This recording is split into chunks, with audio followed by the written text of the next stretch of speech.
Hey friends, it's Masood. Welcome back to Med School Moose. In this video, I'll be sharing 5 tips that you need to know for your next emergency medicine away rotation or sub-I. If you're brand new to my channel, my name is Masood Mohammed. I'm a board certified emergency medicine physician and I create high yield content for medical students and residents, so be sure to subscribe to receive all of my latest content. And if you're returning to my channel, you may see this is one of my first videos where I'm going to be talking directly to the camera. I'm hoping to make more videos like this so I can connect more with all of my awesome subscribers. So let me know what you think. It's a work in progress and I'll be workshopping it a little bit, but hopefully we'll be doing this a lot more. That being said, let's jump right into it. Here are 5 tips that you need to know for your emergency medicine away rotations. Tip number 1 is that attitude is everything. This is by far the most important tip, which is why I'm putting it right at the top of the list. Your attitude in the department and with people that you're interacting with is going to be huge in determining your success during your away rotation. If you're a medical student who shows up for shift and you're not really excited or upbeat and you don't seem interested in the cases and your presentations are flat, that kind of thing, it's going to be really hard to want to teach you and to think that you're enjoying the rotation and that you want to be there. On the other hand, if you're a medical student who shows really jazzed up, really excited, you're excited about every patient, you want to jump in and help with every single thing,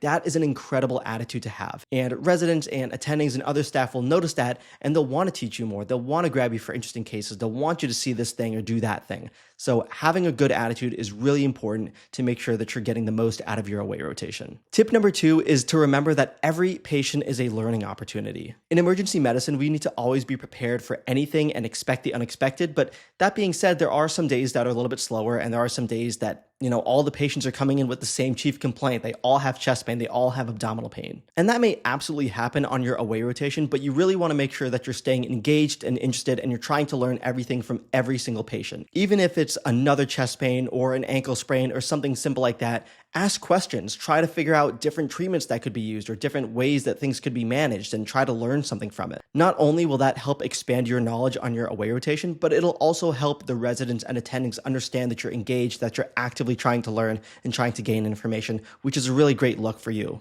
Tip number 3 is to remember that you are constantly being watched.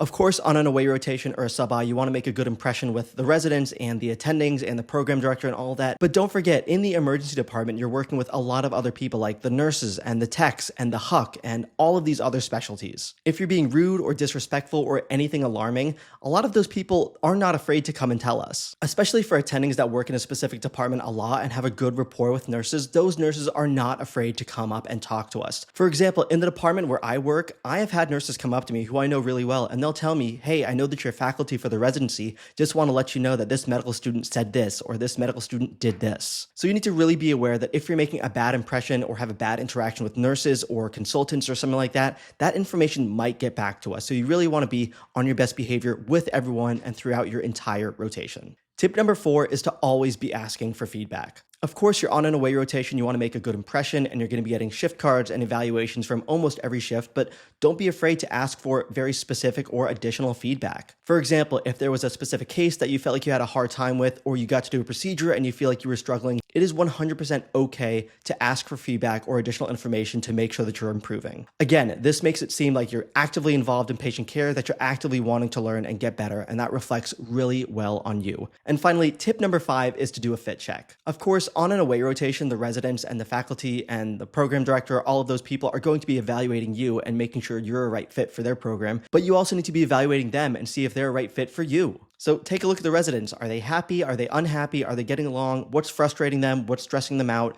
Do you feel like this is a group that you could work with, that you could thrive with and learn from? Or does it seem like the residents are tired? They're not even wanting to teach. They're kind of ignoring you. They're kind of pushing you to the side, that kind of thing. At the end of the day, the away rotation is for you. So you want to make sure that a residency program and its people are a good fit for you and that you're going to be able to be happy and successful and thrive there. So let me know what you think of this list. If you have any additional tips or thoughts, leave them in the comments below. Otherwise, I will catch you in the next video.